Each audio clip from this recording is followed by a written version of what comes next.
Senator Hawley. Thank you, Mr. Chairman. Before I start, Mr. Chairman, I want to say thank you for your strong statement on the RICA legislation yesterday and for your leadership on this issue. It's much, much appreciated.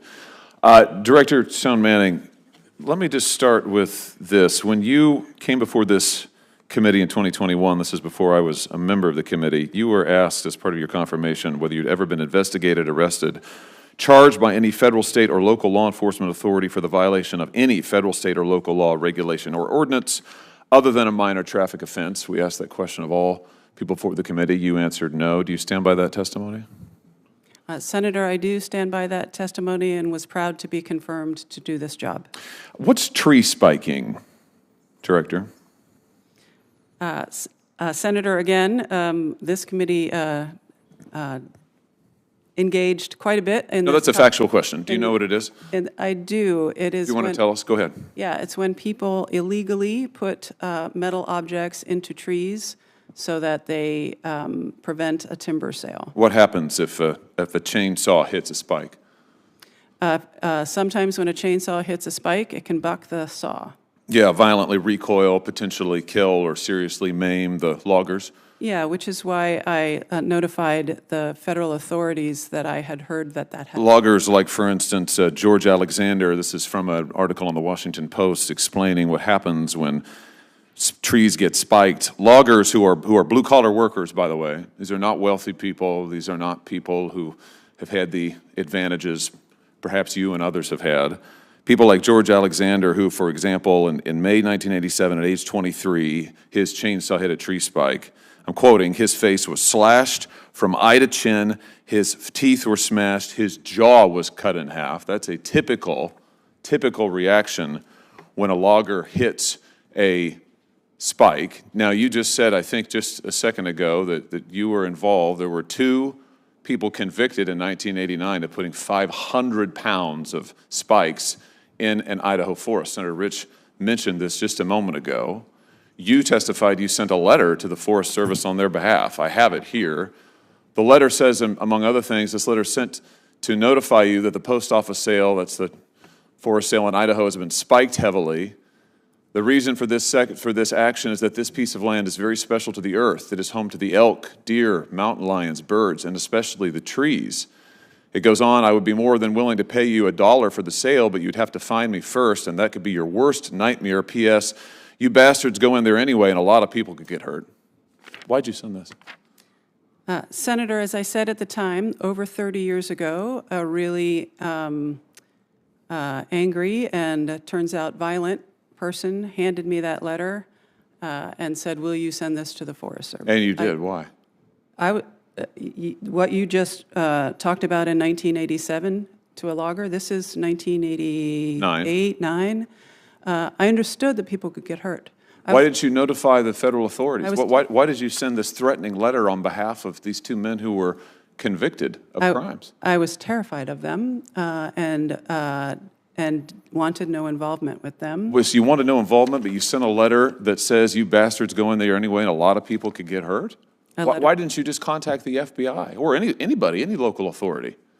Because the person who did this act threatened people's lives if they disclosed who did it. Yeah, in fact, you were investigated for being involved, weren't you?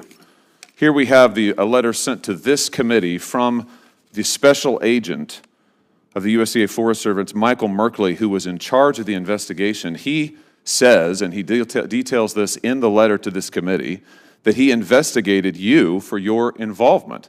He says, and I'm going to quote now, grand jury subpoenas were issued for hair samples, handwriting exemplars, fingerprints. These subpoenas were served on persons suspected of being involved, having knowledge of the incident, including Ms. Tracy Stone Manning. You've testified you were never investigated, ever for anything. Why'd you lie to this committee? Senator, this committee delved deeply, went into the court records where I testified against these men. Were you issued subpoenas? No. You were not issued subpoenas? I was issued a subpoena to appear before a grand jury. Really? Because here's what he says. Ms. Stone Manning was extremely difficult to work with. She was antagonistic. She was uncooperative, refused to provide her hair, handwriting exemplars, and fingerprints as ordered by the grand jury. It was not until after we informed her she would be arrested if she did not comply with the subpoenas that she provided the samples to me. So you were subpoenaed. Senator Hawley, you were the target of an expired. investigation. Do you have a question? You were the target of an investigation. You lied to this committee. Why? Senator, I never received a target letter. I'm curious, I understand why this committee jumped over 30 years of my career in considering my nomination and went to a salacious moment from graduate school where I tried to protect people. What I don't understand is why we're not looking at the last 3.5 years now. Here's why. Senator It's because people are killed in these kind of incidents. It is an act of terrorism. Your time is expired. A special agent in charge found that you were involved. You lied to this committee in saying that you were never investigated. Senator you were never Hawley, the target of investigation. In fact, you were. Your time you lied to us is blatantly, expired. and you know it. Senator Barrasso. Thank you, Mr. Chair. Ms. Stoneman, the Bureau's Rock Springs Resource Management Plan will devastate the people of Southwest Wyoming, lock up millions of acres of land, local communities. The entire state relies on those lands. The governor, state legislature, county commissioners, local communities all strongly oppose this plan. So why are you ignoring Wyoming's opposition to the plan across the board? Senator, thanks for the question. As you know, the Rock Springs plan there's a draft out. There was a public comment period. There was a lot of hyperbole about facts that were not true about the plan. So we've done a lot of education work with your constituents about what's in the plan. More importantly, we extended the public comment period and worked with the governor. He stood up a task force, and those folks got to walk in the shoes of our BLM field staff in Rock Springs to give us recommendations for the final. We're digging in, looking at those recommendations, and I am certain that Wyomingites will see their voices reflected in the final. Well, I just hope the BLM does not dig in, but actually reverses course on this issue.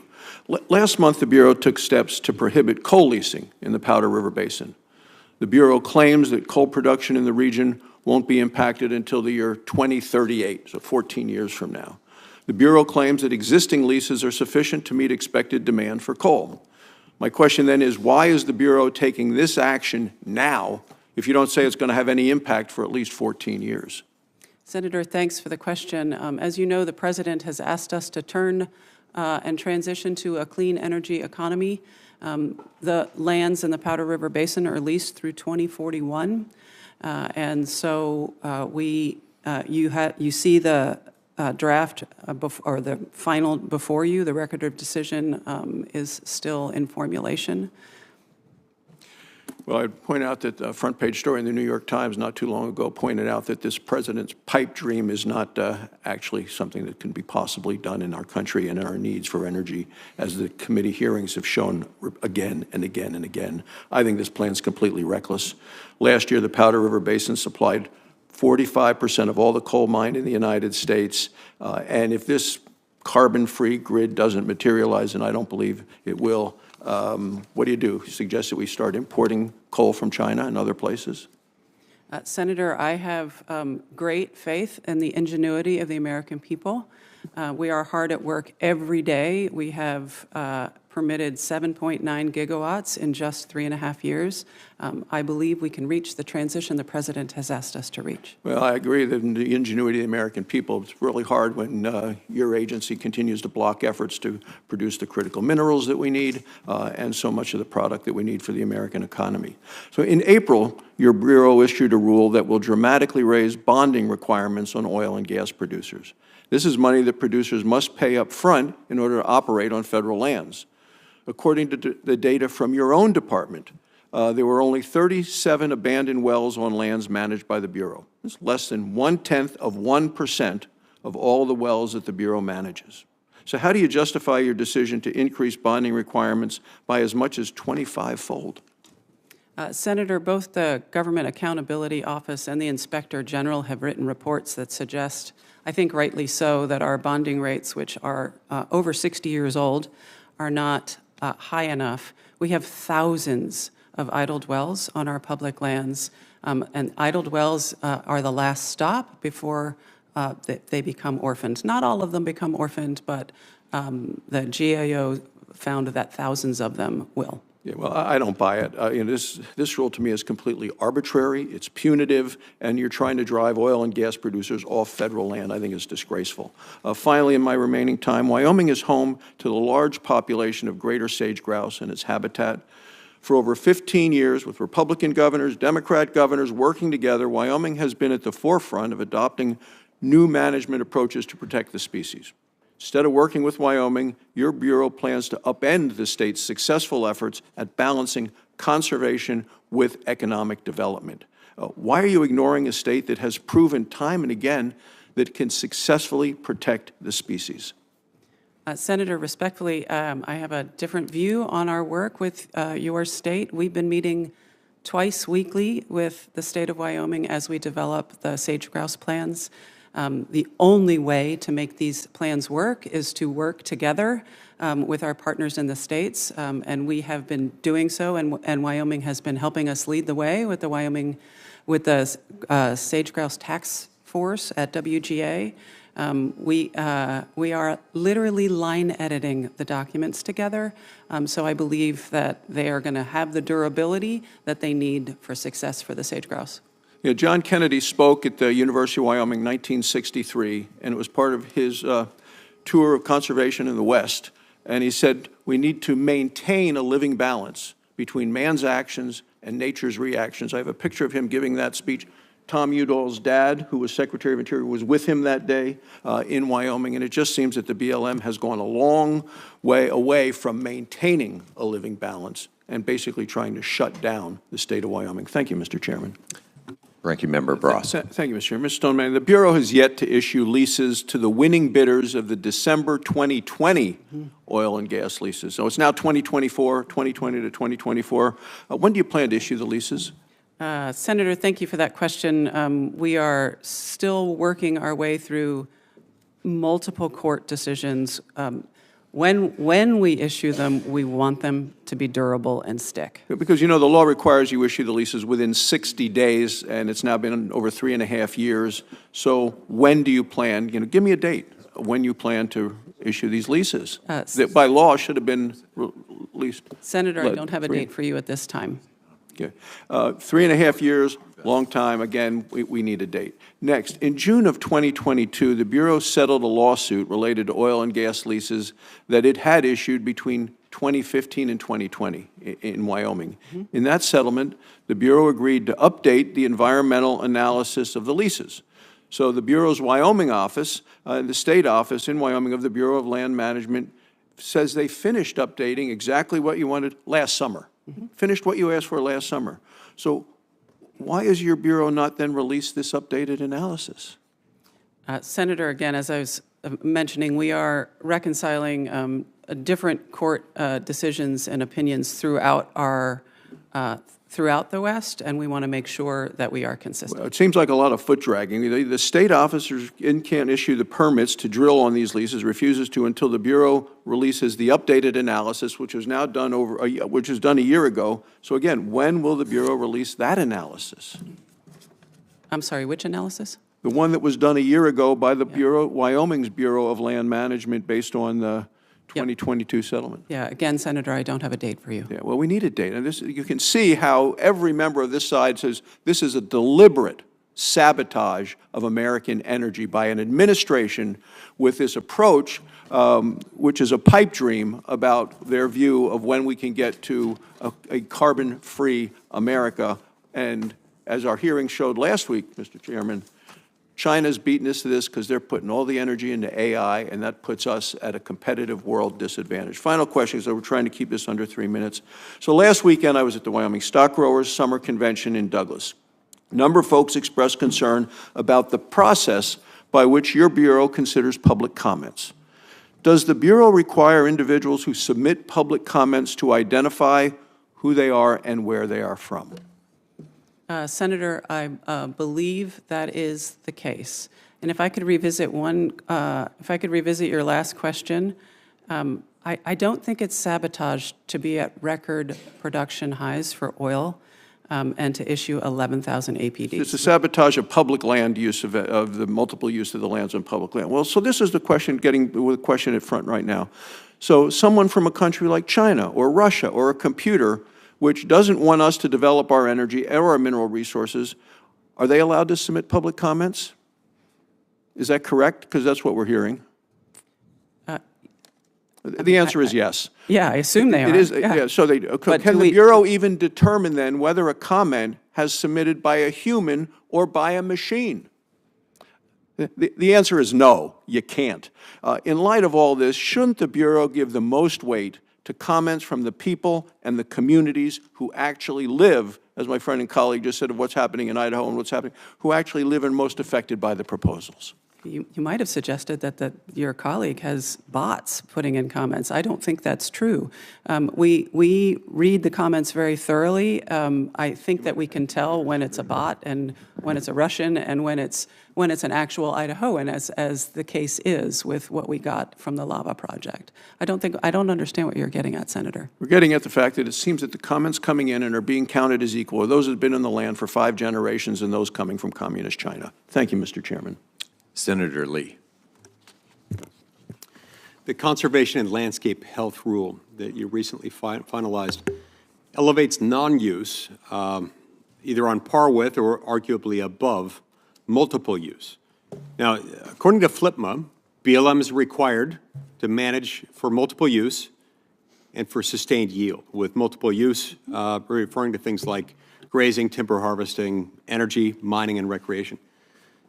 Can you cite a provision of FLPMA that allows for you to depart from that standard and to prioritize non-use instead of multiple use and sustained yield? What provision of FLPMA allows you to do that? Title I, Section 103 is where the multiple use definition occurs in FLPMA, and it is very explicitly clear that managing for fish and wildlife habitat, managing for natural and scenic values, those are direct words from FLPMA, is our responsibility. And yeah, look, I understand that, and that's as part of the sort of the recreation portfolio, and you've got the ability to do that. I don't think there's anything in there though that authorizes you to do exactly what you're doing here, which really is for deliberate, long-term non-use. This is a frustration that I have, and it's not just me that has it. I hear every day, all the time, from constituents, from local officials, who are increasingly frustrated at the direction that BLM has taken under your lead. Now, keep in mind, the federal government owns 67% of the land in my state, and the biggest share of that is Bureau of Land Management. And so we live as subjects to the Bureau of Land Management. And increasingly, BLM under your leadership seems to have taken an approach that manages these lands like a museum. It's a you can look but you cannot touch sort of approach. These are in people's backyards. You can hardly throw a rock in any direction in Utah and not hit federal land. Now, that portion of the land in my state, the portion of the 67% of the land in my state owned by the federal government, your portion of it amounts to 22 million acres in Utah. That's 7 million acres more than all of the land, not just the federal land, but all the land in the state of West Virginia. And month after month, a sweeping new policy or management plan seems to be imposed by your agency, harming Utahns who rely on the land for their livelihood, who rely on the land for all sorts of things. Now, the agency has strayed pretty far from its statutory mandate to manage this land for multiple use and sustained yield. The conservation rule is a pretty blatant example of this museum approach of you can look but you can't touch, one that's taken over the BLM. And I don't think it can be fairly reconciled with FLPMA. Now, Neda Wolf-Culver currently serves as the Director of Policy and Programs at BLM. And as you know, Ms. Culver previously worked as Senior Counsel and Director of the BLM Action Center at the Wilderness Society. While in that position, Ms. Culver was personally involved in advocacy and litigation regarding travel management planning and route closures in Utah. And in fact, Ms. Culver helped negotiate the settlement agreement a few years ago between various environmental NGOs and the Obama administration that established the process and the timelines for updating Utah travel management plans.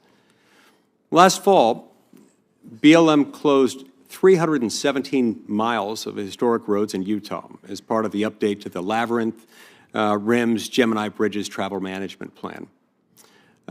Director Stone Manning, Ms. Culver reports to you in her current role as Deputy Director. So I'd like a yes or no answer on this. Did Ms. Culver have any involvement in the decision-making for the Labyrinth RIMS plan? Principal Deputy Director Culver does report to me, and the Labyrinth Travel Management Plan decision came from the ground where it should come from.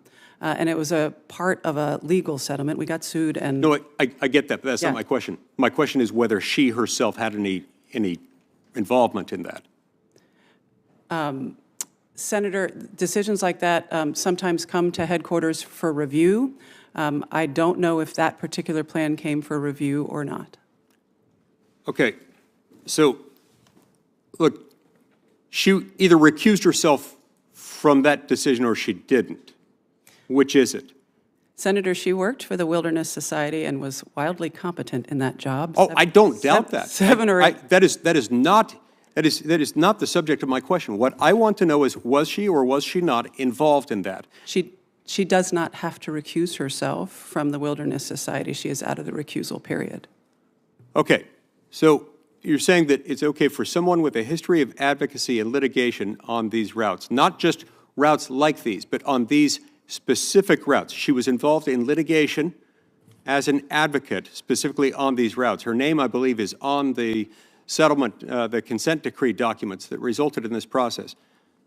Saying that it's okay for her to do this and that she can impartially oversee the BLM's travel management planning in that area.